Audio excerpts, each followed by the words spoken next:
தமிழ் மொழியும் இலக்கியமும் என்ற பாடத்தில் வேற்றுமை பற்றி இன்று நாங்கள் பார்க்க இருக்கின்றோம். முதலாம் இரண்டாம் வேற்றுமைகளை நீங்கள் கற்றிருப்பீர்கள் என்ற அடிப்படையில் நாங்கள் மூன்றாம் வேற்றுமைக்கு வருகின்றோம். மூன்றாம் வேற்றுமையினுடைய உருபுகள் ஆவன: ஆள், ஆண், ஒடு, ஓடு என்பனவாகும். தற்கால தமிழில் ஆண், ஒடு ஆகிய உருபுகள் பயின்று வருவதில்லை என்பதை மனதில் இருத்தி கொள்ள வேண்டும். இந்த உருபுகளுக்கான பொருள் பின்வருமாறு அமைகிறது. அதாவது மூன்றாம் வேற்றுமைக்குரிய பொருள் பின்வருமாறு: கருவி பொருள், கர்த்தா பொருள், உடனிகழ்ச்சி பொருள் ஆகிய பொருள்களில் வரும் என்பது அடிப்படை. ஆனால் தற்கால தமிழில் காரணப் பொருள், மூலப்பொருள், அடைமொழி பொருள், கலப்பு பொருள், கூட்டல் அல்லது சேர்த்தல் பொருள், ஓர் இடத்தில் தொடர்ந்திருத்தல் பொருள், வரையறை பொருள், வினை அடையாக்கி பொருள் என்பதாக பயின்று வருவதனை காண முடியும். இதற்கான உதாரணங்களை பின்வருமாறு பார்ப்போம். முதலாவது கருவி பொருள். கத்தியால் வெட்டினான், பேனையால் எழுதினான், துடைப்பத்தால் துடைத்தாள். இங்கு கத்தி, பேனை, துடைப்பம் ஆகியன கருவிகளாகும். இந்த கருவிகள் ஆள் உருபை ஏற்று வருவதனாலே கருவி பொருளை உணர்த்தி நிற்கின்றது என்று நாங்கள் கூறலாம். அடுத்தது இரண்டாவதாக கர்த்தா பொருள். குயில் பாட்டு பாரதியால் எழுதப்பட்டது. திருக்குறள் திருவள்ளுவரால் இயற்றப்பட்டது. இந்த வேலை தம்பியால் முடிக்கப்பட்டது. இங்கே பாரதி, வள்ளுவர், தம்பி ஆகிய மூவரும் ஆள் உருபை ஏற்று வந்திருக்கின்றார்கள். ஆகவே இந்த மூன்று கர்த்தாக்களும் ஆள் உருபை ஏற்று வந்ததனாலே இது கர்த்தா பொருள் ஆகின்றது. மூன்றாவதாக காரணப் பொருள். உழைப்பால் உயர்ந்தவன், கவலையால் வாடினான், நோயினால் இறந்தான், மகிழ்ச்சியால் துள்ளி குதித்தான், பொது முடக்கத்தால் வீட்டில் இருந்தான். இங்கு உழைப்பு, கவலை, நோய், மகிழ்ச்சி, முடக்கம் என்னும் பெயர் சொற்கள் ஆள் உருபு ஏற்று உயர்தல், வாடுதல், இரத்தல், குதித்தல், முடங்குதல் என்ற வினைகளுக்கான காரணத்தை உணர்த்துகின்றன. எனவே ஆள் உருபு காரணப் பொருளை உணர்த்துகின்றது. நான்காவதாக மூலப்பொருள். தங்கத்தால் செய்த காப்பு, பலகையால் செய்த மேசை, நூலினால் நெய்த ஆடை, மண்ணால் கட்டிய வீடு, மணனால் செய்த சிற்பம். மேற்சொன்ன வாக்கியங்களை அவதானித்தால் புலப்படும் உண்மை யாதெனில் ஆள் உருபு மூலப்பொருளில் வருகின்றது. எனவே இதனை தொகுத்து நோக்கும்போது ஆள் உருபு கருவி, கர்த்தா, காரணம், மூலப்பொருள் ஆகியவற்றில் வருவதனை காணலாம். தற்கால தமிழில் ஆள் உருபுக்கு பதிலாக கொண்டு என்ற சொல் உருபு பயன்படுவதை நாம் அவதானிக்க முடியும். உதாரணமாக கத்தியால் வெட்டினான் என்பதற்கு பதிலாக கத்தி கொண்டு வெட்டினான் என்று நாங்கள் கூறுவோம். அடுத்ததாக உடனிகழ்ச்சி பொருள். தம்பி அப்பாவோடு கடைக்கு சென்றான், கமலா தங்கையோடு விளையாடினாள், குடும்பத்தோடு கோவிலுக்கு செல்வது மிக நல்லது.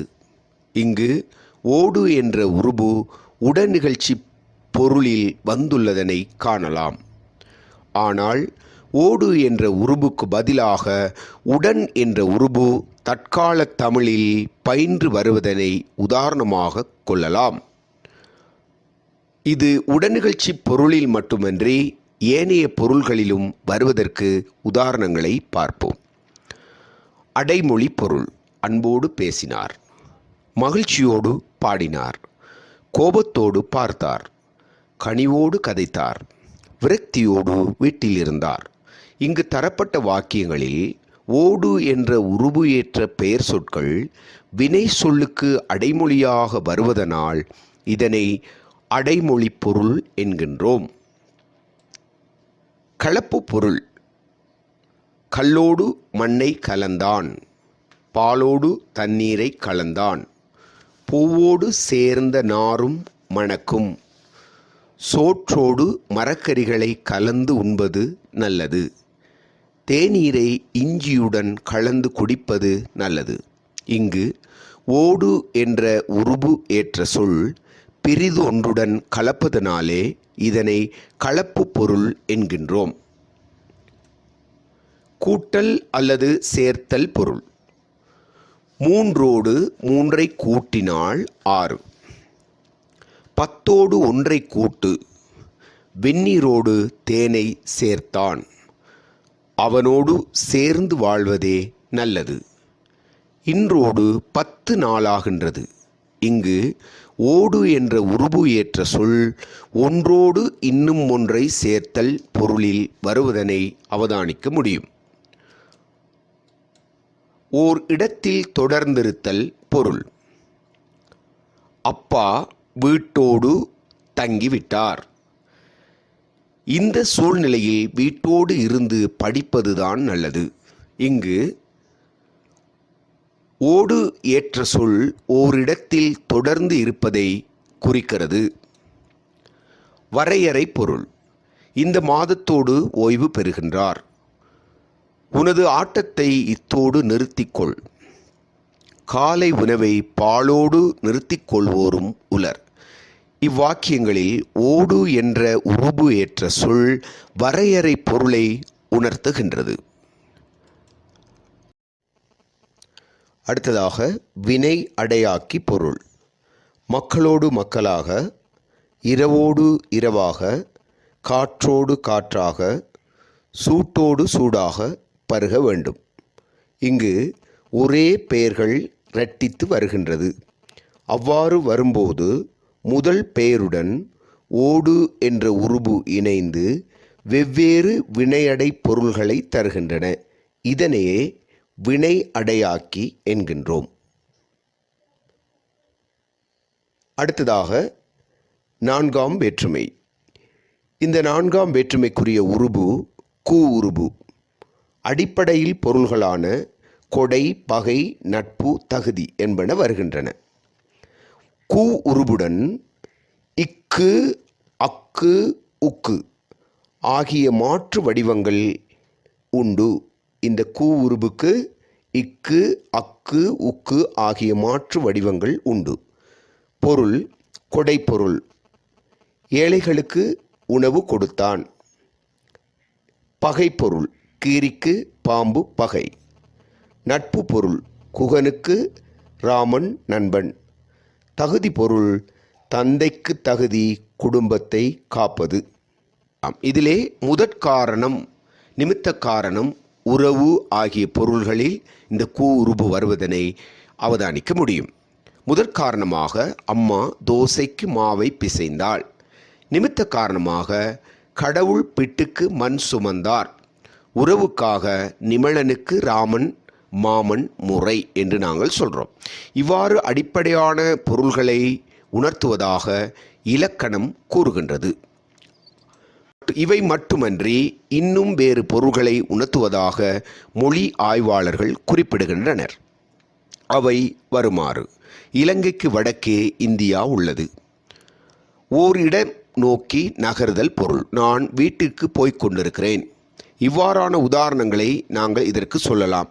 நான் கொழும்புக்கு போய்க் கொண்டிருக்கிறேன், பாடசாலைக்கு போய்க் கொண்டிருக்கிறேன், அந்த மாதிரியான சொற்களை நாங்கள் சொல்ல முடியும். வினை அடையாக்கி என்னும் பொருளில் வருவதற்கு உதாரணம்: ஆளுக்கு ஆள் வேறுபாடு ஒன்று. தற்கால தமிழில் 4ஆம் வேற்றுமை உருபுக்கு பதிலாக பொருட்டு, நிமித்தம், ஆக முதலிய சொல்லுருபுகள் வருவதனை காணலாம். பொருட்டு: தொற்று நோயின் பொருட்டு பயணத்தடை விதிக்கப்பட்டது. நிமித்த காரணமாக முக்கிய வேலையின் நிமித்தம் இங்கு வந்திருக்கின்றேன். ஆக அம்மா குழந்தைக்காக பால் வாங்கினாள். நான்காம் வேற்றுமையை கொடைப்பொருள் வேற்றுமை என்றும் அழைப்பர். எனவே மாணவர்களே, 3ஆம் 4ஆம் வேற்றுமைக்கான உருபு, பொருள் என்பவற்றை நாங்கள் அவதானித்தோம்.